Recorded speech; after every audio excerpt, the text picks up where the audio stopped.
Seeing and hearing this stuff about Natalia Grace's case after adoption and her dwarfism really perturbs me, and I'm going to tell you why as an adopted kid. First of all, you are not getting a family in a box when you adopt.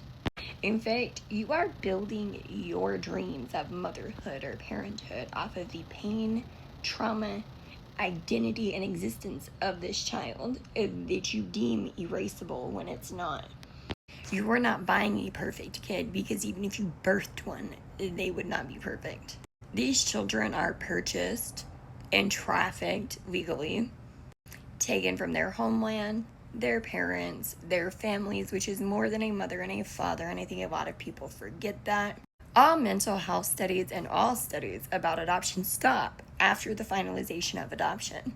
Nobody goes back and checks on these kids comparatively to have statistics after the adoption is finalized, which is very evident in Natalia's case, being an 8-year-old living alone. I am so tired of seeing a 7 or 8-year-old girl weaponized and demonized when she was a victim. These people were negligent.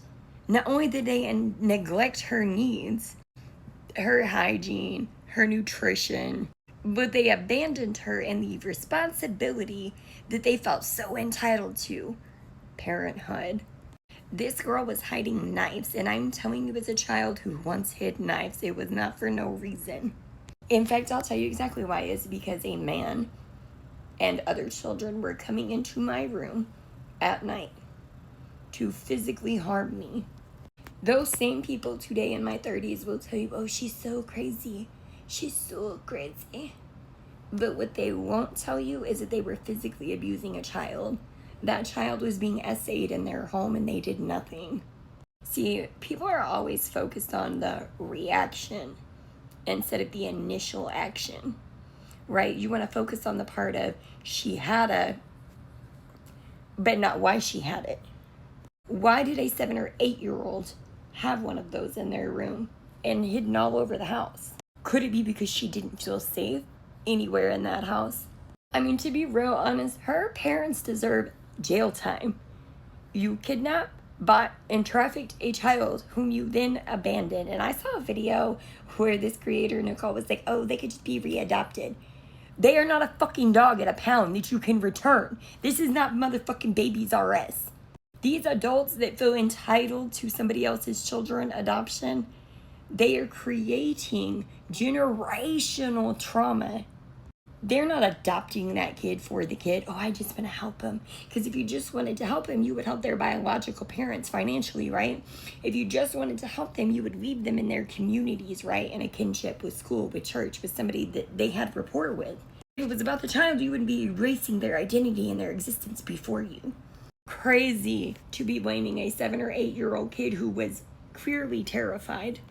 Those same people who did horrific things to me, you know, the ones that call me crazy, would do these same things, and guess what? They were adoptive parents. Did you know that adoptees have a 73% chance more likelihood of being abused by their adoptive parents? You probably didn't.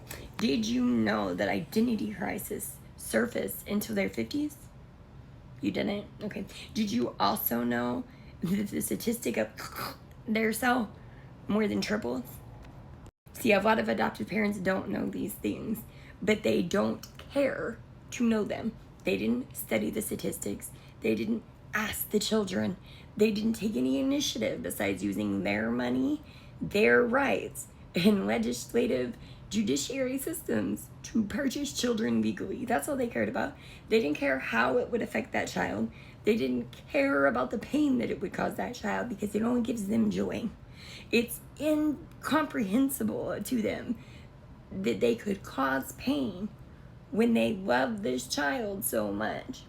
Statistics show that taking children from their mother, especially at a very young age, causes a high probability of connection in their social life. They like to call this RAD, R-A-D, reactive attachment disorder. And when children don't bond with abusive parents, they spew this diagnosis everywhere, especially in the world of adoptees. Those same people that will tell you I was such a bad kid, I was so crazy, I terrorized them as a child, won't tell you about the times I couldn't sit down for a week straight because of the bruises from the back of my neck to my fucking knees. What they won't tell you is that they allowed their twin sons to SA me for literal years. What they won't tell you is that their wife, the adoptive mother, pimped me out at 14 to try to take the life I created because she wanted a baby so bad.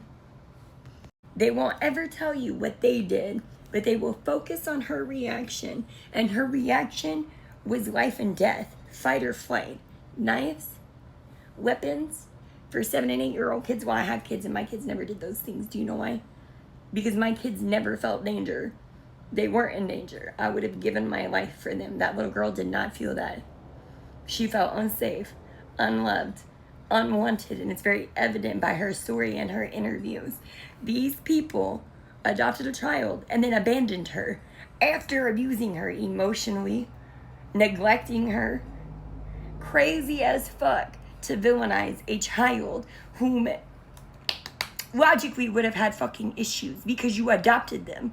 You stole them from their family.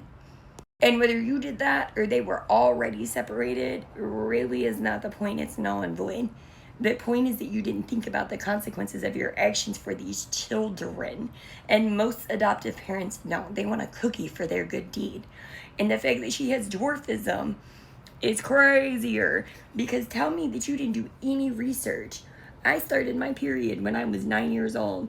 They're talking about, oh, she's got hair. Oh, she's got da-da-da-da. So did I at 9. What are you talking about? They had her age legally changed so they wouldn't be legally liable for the abuse that they were putting this child through. Disgusting.